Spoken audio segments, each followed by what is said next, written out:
Éntrale al debate de la reforma electoral en los foros de Parlamento Abierto. Resumen. Foro 19. Sistema de fiscalización de las campañas electorales en un sistema de elección basado en listas. Por supuesto, agradecer la participación quienes de hoy han aceptado estar con nosotros, trasladarse desde sus distintas ciudades del interior de la República y poder conocer desde su experiencia precisamente cuáles son sus opiniones en este tema.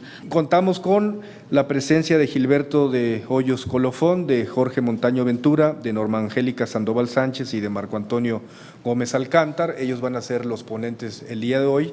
Con este Parlamento Abierto estamos viviendo una gran oportunidad histórica de poder aprovechar, de revisar, acoplar, corregir, complementar y modificar las áreas de oportunidad que tiene nuestro sistema electoral.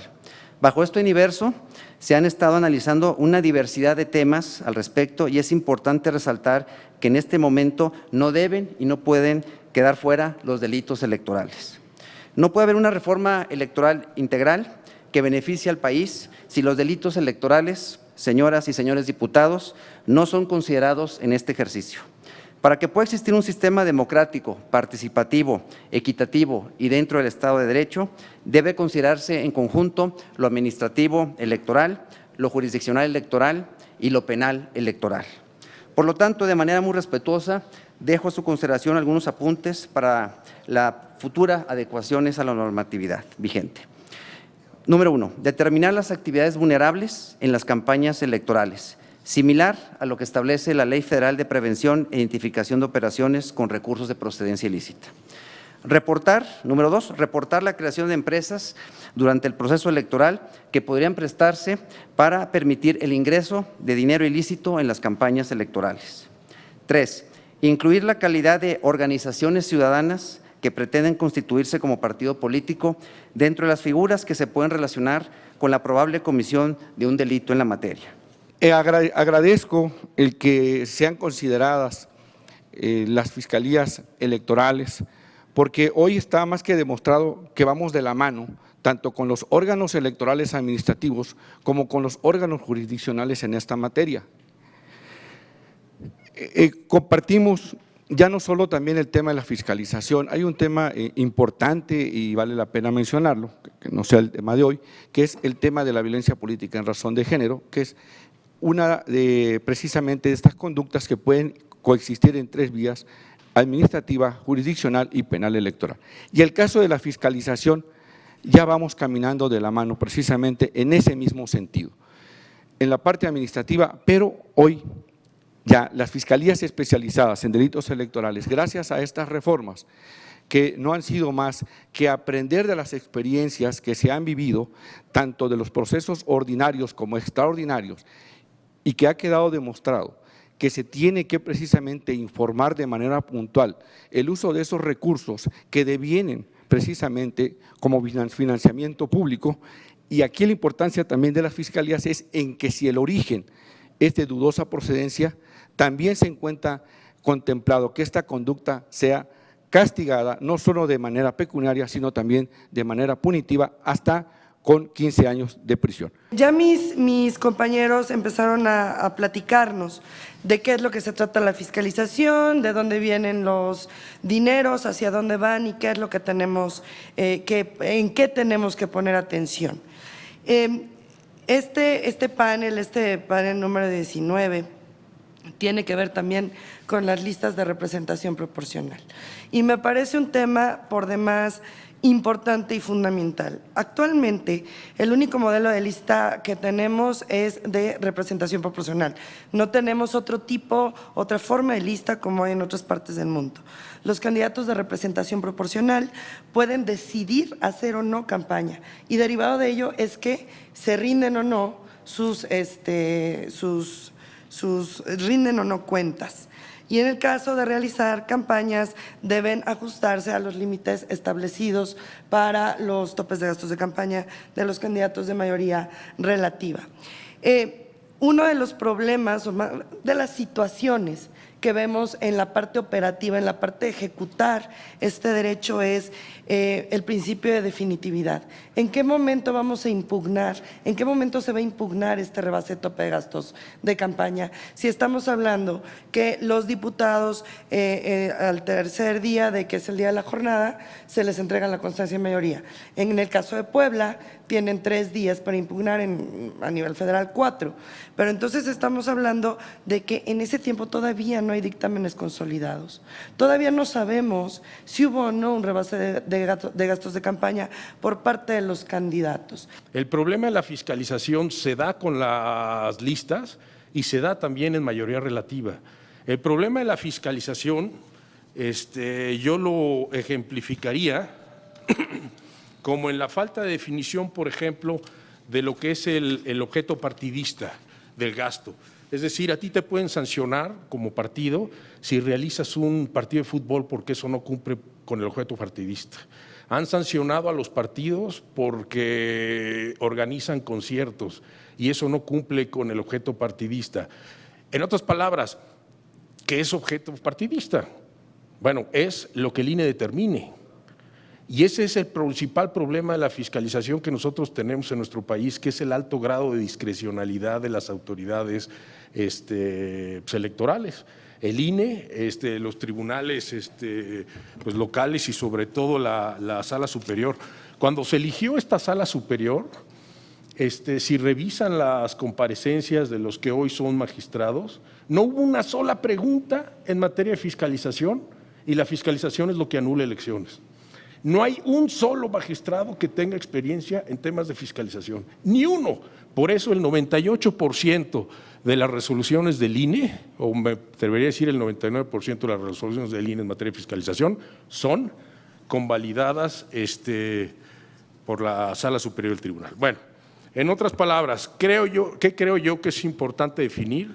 Pues necesitamos nosotros definir lo que es el objeto partidista y darle libertad a los partidos que hagan sus ejercicios como les plazca para acercarse a la ciudadanía, siempre y cuando se garantice y se acredite en qué se está gastando esos recursos. ¿Consideran prudente una fórmula única de fiscalización de las campañas, como lo he dibujado para el caso de candidaturas basadas en listas?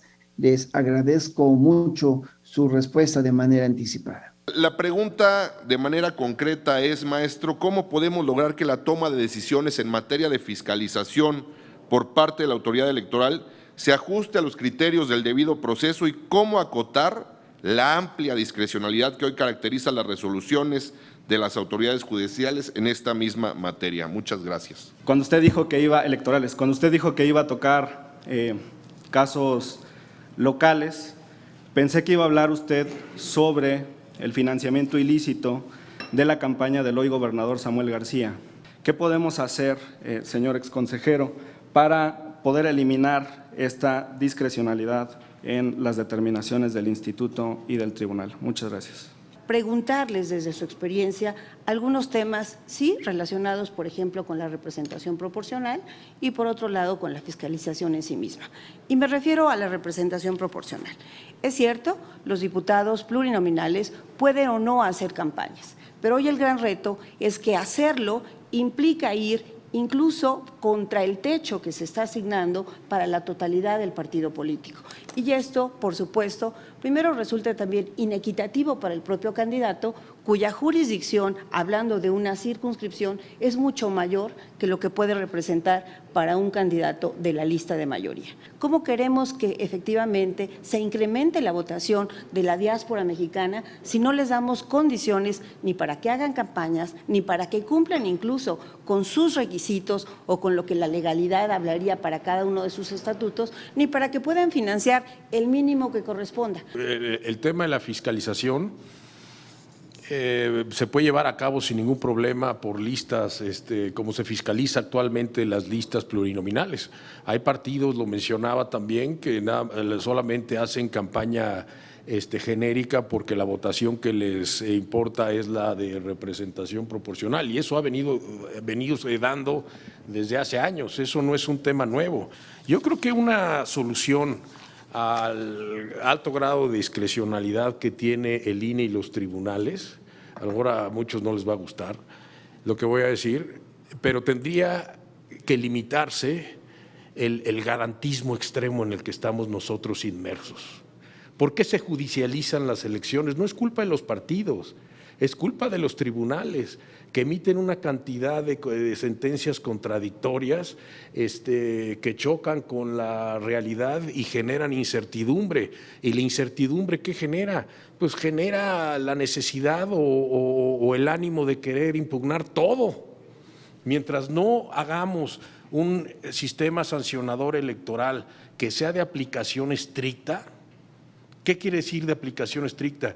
Que el INE sancione lo que esté previamente previsto en reglamentos que hayan sido aprobados con toda oportunidad. Y si alguna de esas reglas no atiende una conducta específica, pues ni modo, no la sanciona, pero presente una reforma al reglamento para posteriores elecciones para que se sancionen. El tema de la Procuración de Justicia en materia electoral, bueno, y en general, todo lo que viene siendo Procuración de Justicia, investigar, prevenir, perseguir los delitos electorales, tenemos ciertas reservas de ley que establece nuestro Código Nacional de Procedimientos Penales, específicamente el artículo 218, en donde no podemos hablar públicamente sobre temas que están siendo investigados y que actualmente aún no se judicializan, ¿no? Yo creo que en este caso, en temas de fiscalización, y también lo comentaba el exconsejero, creo que debe haber una comunicación y una colaboración interinstitucional entre las instituciones electorales, ¿no? Por un lado, el administrativo electoral, por otro lado, el tema de la jurisdiccional electoral y obviamente el tema de las fiscalías electorales, ¿no? Del penal electoral. Creo que debe haber reglas claras. Es un tema que ahorita creo que con esta mesa es muy apropiado, muy ad hoc el llevar a cabo esta discusión sobre la fiscalización. Creo que es un tema que ha sido muy complejo y que obviamente pues ha habido casos y no solamente los que mencionó el diputado, sino si nos vamos a esferas un poco más locales o estatales, pues ha habido asuntos también en donde hay temas de fiscalización que se deben de atender y que obviamente en el caso de que pueda haber algún tipo de amonestación o sanción en el ámbito administrativo o jurisdiccional electoral, pues también debe haber sanciones económicas y privativas de la libertad, como viene siendo lo que establece nuestra legislación en materia de delitos electorales. Creo que también coincido con lo que se ha comentado en la mesa, hay que armonizar los criterios de fiscalización y sobre todo armonizarlos para que se acoplen o se adecúen al tema de la legislación penal electoral. No podemos, creo que las autoridades electorales debemos de trabajar en conjunto. El trípode electoral, donde hablamos en el caso, por ejemplo, estatal, el OPLE, el Tribunal Electoral y la Fiscalía Electoral deben trabajar en su conjunto, estar comunicados y obviamente estarse en casos de temas específicos de fiscalización, pues que haya una comunicación interna para que podamos todos tener criterios muy enfocados y específicos de cómo vamos a resolver los asuntos, ¿no? La unidad técnica de fiscalización es la que nos va a dar vista o a proveer precisamente para que nosotros podamos proceder a una investigación y, bueno, con ello determinar si se inicia una carpeta de investigación. Pero aquí hay algo muy importante, que es el tema de las competencias, que sí me gustaría señalarlo. La única exclusivamente ahora la fiscalización es del Instituto Nacional Electoral, no como sucedió en años anteriores que los órganos electorales locales también tenían esa facultad. Bien, pero aquí entra el tema de las competencias. Si la fiscalización que realiza el Instituto Nacional Electoral a través de la Unidad Técnica de Fiscalización es sobre un candidato que está participando por un cargo federal, y se detecta que haya alguna infracción precisamente con el tema de fiscalización, que el tema no solo es del dinero en efectivo, no olvidemos que también están las aportaciones en especie, que esas son importantes y que también se contabilizan.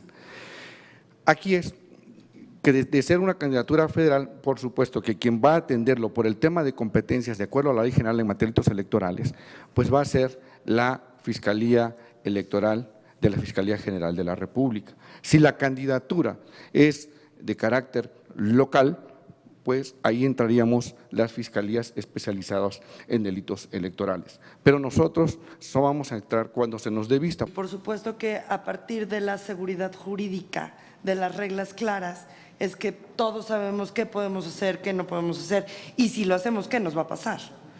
Por eso el insistir en esta parte de si va a haber dos momentos en el que se puedan impugnar los rebases de topes de gastos de campaña, ¿qué va a pasar? Si los vamos a declarar inelegibles o no.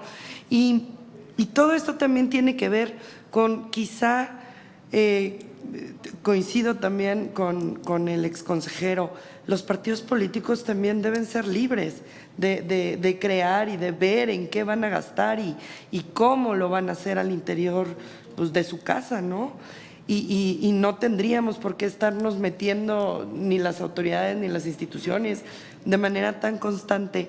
Y quizá pudiera ser que dentro del financiamiento que reciben para actividades que tienen que ver con la obtención del voto, se generara una bolsa que viniera de la general, a lo mejor para esas listas de representación proporcional, en donde el partido pudiera usarlas para sus candidatos en lo específico, como la inquietud que tiene el diputado del Partido del Trabajo, de les vamos a dejar a todos, porque es una lista gigantesca, y entonces ¿cuánto dinero le vamos a dar a cada uno? ¿O dónde va a impactar? Si va a impactar en el partido político, porque a final de cuentas va para el partido esa contabilización de lo que gastan, o si el propio partido fijará las reglas al interior para decir, por ejemplo, los primeros 10 contarán con esta cantidad para poder hacer no sé, proselitismo. También me parece que las reglas en las normas están claras. Los legisladores ya pusieron las reglas y debemos ajustarnos a ellas, porque si no, efectivamente, generamos mucha inseguridad, mucho encono, mucho enojo. Que me gustaría conocer la opinión de Norma Angélica, de Marco Antonio, y hago una siguiente pregunta un poco en relación a lo que pregunté en la primera ocasión. ¿Cómo evitar que un partido político, con tal de cumplir las acciones afirmativas, registre dichas candidaturas en la lista correspondiente, pero no cometa fraude a la ley y los integre en los últimos lugares de la misma? Y una tercera y última pregunta, porque quizás esta sea la última ronda en la que participe, voy a estar pendiente, mi querido Omar, y ya te lo haré saber, pero una pregunta final sería, de existir monto de topes de campaña, ¿su rebase afectaría, me pregunto, a toda la lista o cómo se individualizaría la sanción? Una eventual modificación al esquema actual de las fuentes de financiamiento de partidos y candidaturas independientes implicaría un riesgo para la fiscalización y transparencia de los recursos y, por otra parte, en un sistema de elección basado en listas, ¿cuáles serían los mecanismos más adecuados para la fiscalización de las precampañas y de las campañas? Y va en el sentido de preguntarle si el INE, si él considera que el INE está excediendo sus facultades al emitir sus acuerdos sobre fiscalización, consejero. A mí me gustaría, si alguno de nuestros ponentes ha pensado en algún mecanismo que resultara afortunado en la época digital en la que estamos viviendo, precisamente para el tema de redes sociales. Yo quisiera reiterar lo que había comentado durante mi participación en esta mesa, que si se va a llevar a cabo una reforma electoral integral, los delitos electorales no pueden quedar fuera de la misma, ¿no? Creo que es ahorita una gran oportunidad para poder llevar a cabo, en caso que se llegase a que se concretara esta reforma electoral, que también se incluyera a la Ley General en materia de delitos electorales, sobre todo para quizás en algún momento modificar o aclarar algunos conceptos tanto en el ámbito de la ley general en materia de instituciones y procedimientos electorales, como la Ley General de Partidos Políticos y la Ley General en materia de delitos electorales, en donde exista criterios, o por lo menos ya me he dicho reglas, en donde quede muy clara la normatividad de cómo se va a llevar a cabo el tema de la fiscalización. Los fiscales electorales de la República Mexicana, pues estamos muy conscientes y obviamente también muy interesados de que esta reforma electoral y específicamente en el tema de la fiscalización pues se lleve a cabo dentro de un marco que que quede claro, reiterando el tema de la claridad, del tema de los supuestos en donde puede haber tanto una sanción en el ámbito administrativo electoral como jurisdiccional electoral y también una sanción económica y privativa de la libertad en el ámbito de la Procuración de Justicia en materia penal. Primeramente, sería saludable establecer un andamiaje jurídico para normar de manera efectiva las redes sociales en materia electoral. Ahí es donde está la fuga, no solo para la publicidad, sino también para la denostación en lo que es la competencia electoral. No me dejarán mentir, sobre todo en el tema de la violencia política en razón de género, se abusa precisamente del anonimato en las redes sociales. En la vía administrativa electoral todavía no existe una norma que de manera muy puntual pueda establecer los parámetros permitidos en cuanto a las redes sociales. Desgraciadamente se abusa todavía mucho de este medio y bueno, en el caso por la vía penal sí ya se han dado las experiencias de que podemos suspender la publicidad precisamente de estos ataques principalmente a las mujeres que están participando para un cargo de elección popular. Y en el caso de quienes están participando en las listas, bueno, pues sabemos que de la obtención de votos de mayoría relativa, pues ahí es como también se van dando el pase de las listas que tienen en representación proporcional. Creo que por ahí podría ir una propuesta. Para ello pues se tendría que establecer muy bien y de manera efectiva y que fuese pronta, establecer si hay una responsabilidad y también contabilizársela, como ya mencioné, dentro de sus espacios de tiempo que tenga, pero también dentro de los recursos con los cuales haya sido beneficiado la persona, un partido o un grupo en particular. Considero que si existiera un rebase de tope de gastos de campaña por parte de un candidato de representación proporcional, habría que pensar si sería idóneo para ocupar el cargo. No creo que deba afectar toda la lista, porque no podemos tampoco anular la elección. O sea, porque va en función de la fuerza de un partido, la fuerza política. Entonces, me parece que el castigo, si se me permite la expresión, debía ser directamente para el candidato que realizó ese rebase de tope de gastos. Entonces, creo que por eso mencionaba yo, pensar o volver a pensar en un modelo, en una forma de impugnación que sea exclusiva en contra de los dictámenes, solamente, dejando atrás ya causales de nulidad, dejando atrás errores en el cómputo, situaciones que ya debieron de haber sido analizadas en otro momento. ¿Cómo evitar el fraude a la ley al interior de las listas? Pues es que realmente solamente lo pueden hacer los partidos políticos. El compromiso al interior de cada partido político de formar sus listas. ¿Por qué? Porque las autoridades jurisdiccionales no podemos actuar, o sea, no podemos hacerlo de oficio. Forzosamente necesitamos que alguien nos venga a decir que hubo una violación a su derecho político electoral o considera que tiene un mejor derecho que quienes están integrando las listas.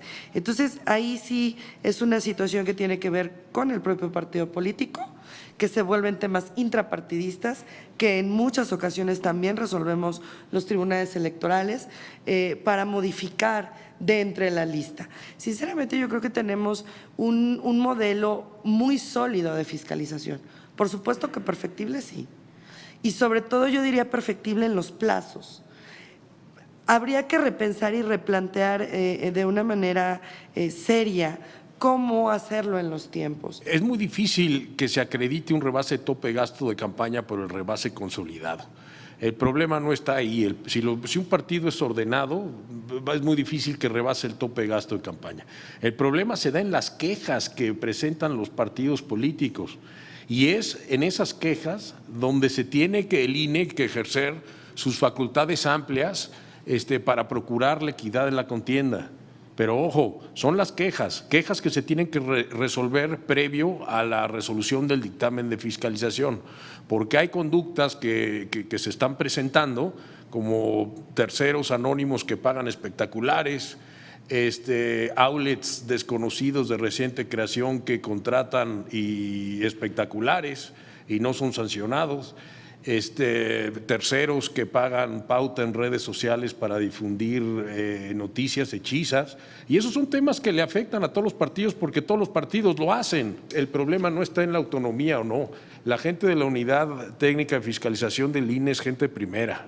Es gente que sabe hacer su trabajo. El problema no es ese. El problema es que tenemos un marco legal donde se genera mucha discrecionalidad, no de la gente de la unidad, de los consejeros que son los que tienen la última palabra. Entonces nosotros tenemos que abonar en esa certeza para resolver un problema que le genera, pues que afecta a todos, que se puede individualizar las campañas y hacer una sola campaña con gasto centralizado, pues también se puede, y hay partidos que lo siguen haciendo.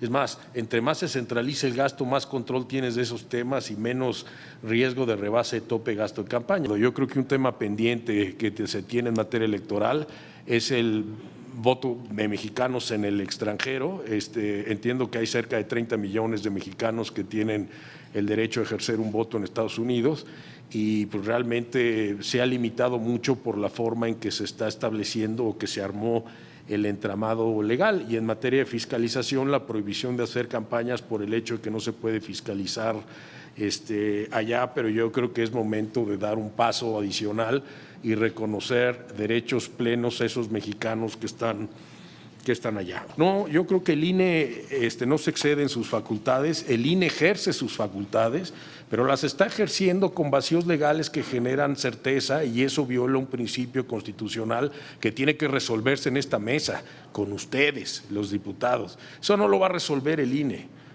Porque cuando tú estás sentado en esa mesa, a mí me tocó estar en el 2004 con el primer reglamento y la elección presidencial del 2006, cuando tú estás en esta mesa tú tienes que tomar decisiones con lo que hay y con los precedentes que tienes, y así se ha venido avanzando, pero eso es lo que yo trato de decir, es que se tiene que cambiar. Agradecer a todos y a todas las participantes por su tiempo en este espacio que lo que busca es hacer un análisis serio, responsable, en un marco de pluralidad que nos permita avanzar, primero reconociendo, insisto, con objetividad la legislación que tenemos, y segundo, las acciones que en materia legislativa tenemos que hacer. Cámara de Diputados, Legislatura de la Paridad, la Inclusión y la Diversidad.